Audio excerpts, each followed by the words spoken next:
is up, everybody? Welcome back to another KBO Collections hobby drive on a cold Thursday morning. Probably right around the 0 mark, roughly, something like that, give or take, which is what it generally is around this time of the year in my area in Korea.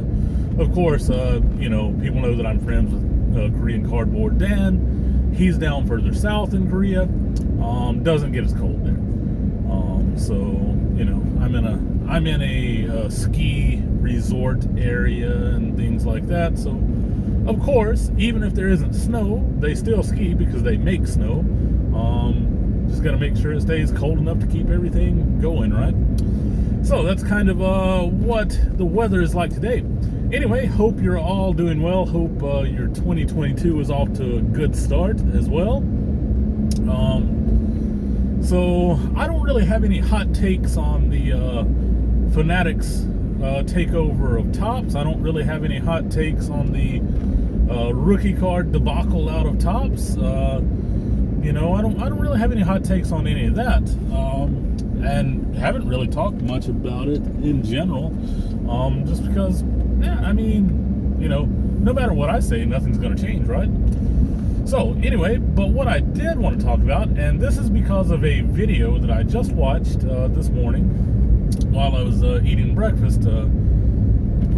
JT Triple Crown 24 put out a video talking about how basically he's going in a different direction. He's selling off some of his Cabreras and things like that. And that's cool, man. I fully support that. Now I know that he doesn't need my approval. That's not even what I'm getting at. But that's hey, the thing is, it's cool to switch gears and come at things in a different direction. Sell off some stuff, take some money, put it into different places, things like that. Because like I said, and I made a comment, and I said, cards are supposed to enrich life, not control life, right? And I feel like often, there are people out there that cards control their lives. They don't enrich their life. They don't really add a little something to their existing life. What they do is they control their life. It's like always got to open cards, always got to buy cards, always got to do that. And hey, that's fine. There are different levels within everything, right? And that's totally cool.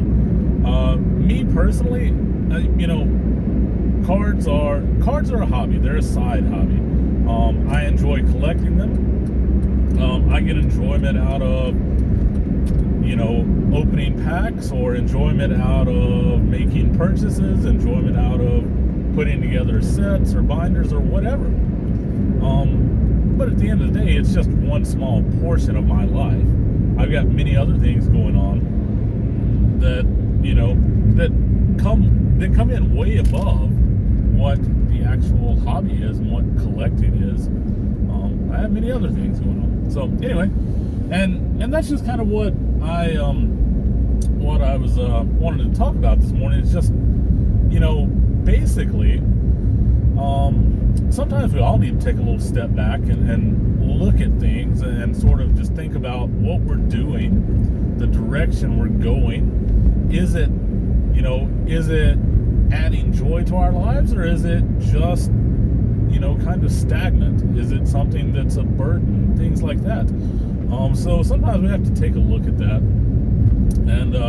And I do that quite often, actually, which I think is part of the reason why it's so difficult for me collecting to stay on one thing, because I'm kind of switching gears a lot. I'm like here and there and everywhere. And a lot of times I think it's because, I want to continue to enjoy this and not feel, I don't know, for lack of a better word, burdened by it. So that's kind of what I do. And also, he was talking about how some people may get kind of upset because of may get upset because it's like, oh my God, but you were a true collector and all this and whatever. And I liked what he said when he said that, he's like, there's no need for labels, right? And honestly, that's the way I feel.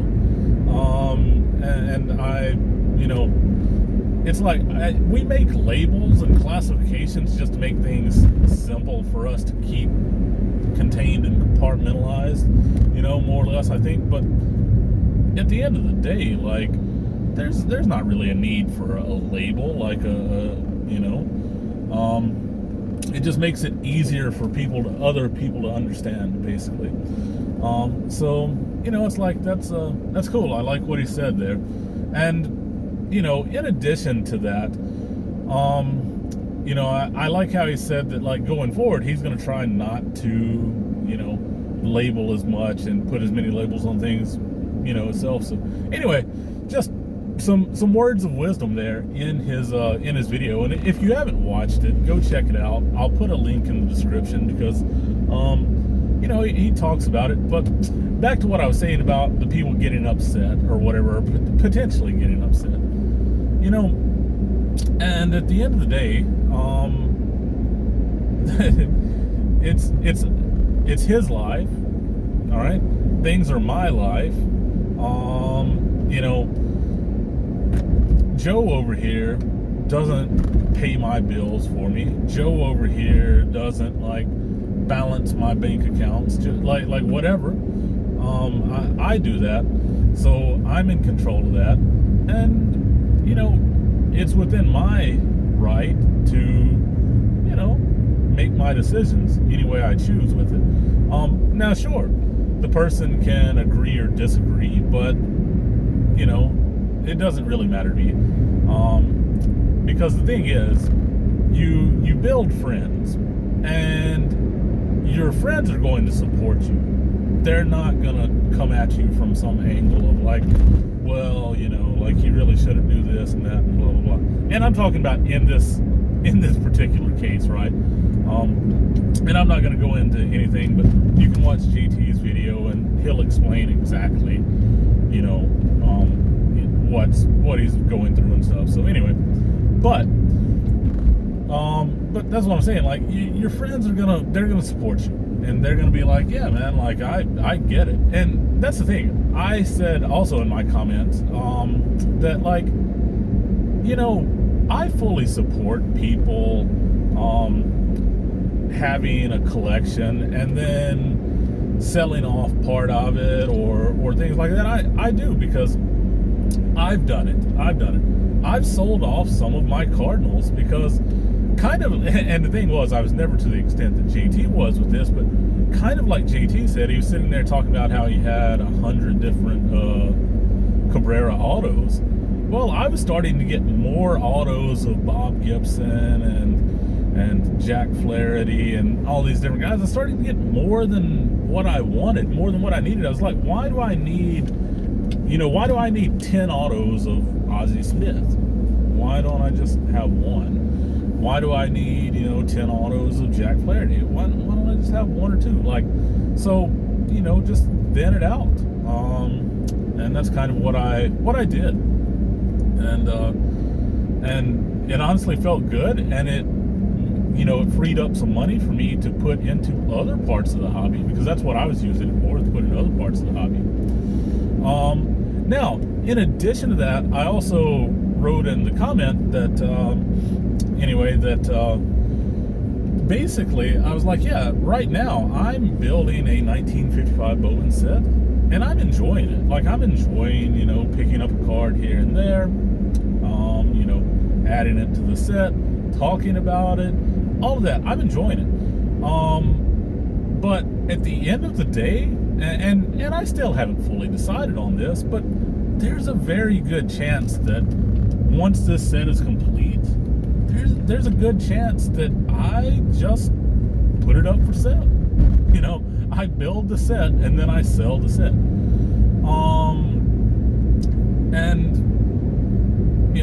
Is there anything wrong with that? Does that take away from me being a collector? No, I don't think so. I'm actually enjoying it. And that's what collecting's about, right? It's about the enjoyment of building a collection, right? And at any point, you can change the focus of your collection, you can change the size of your collection, like all that, but you can continue to collect. And so, if I build this whole 55 Bowman set, and then 6 months after I get it finished, I'm like, all right, you know what? Throw this up for auction, or I'm going to sell this, or whatever. Okay, cool. Like,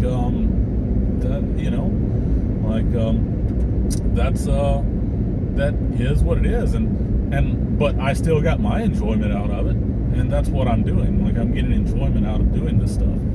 So anyway, that's just kind of what I wanted to come on and talk about today. It's just, sometimes we take a step back. We need to evaluate what we're doing, why we're doing it, and if the hobby is keeping us from something more important, then maybe we need to rethink or go about the way we do the hobby differently. And also that's another thing. I haven't watched the video yet, but I know that Brad, Texas Car Dude, he was talking about how he's pulling back from YouTube and stuff some because he needs to have more family time and different things like that. And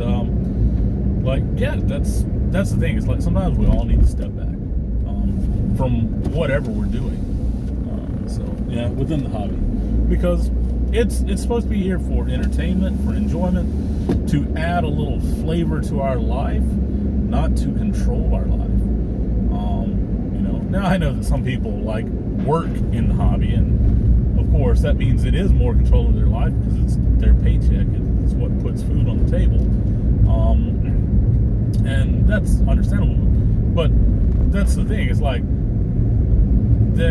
their job is in the hobby, so the hobby is kind of controlling their life, but at the same time, it isn't controlling their life as a collector. It's controlling their life as that's their livelihood.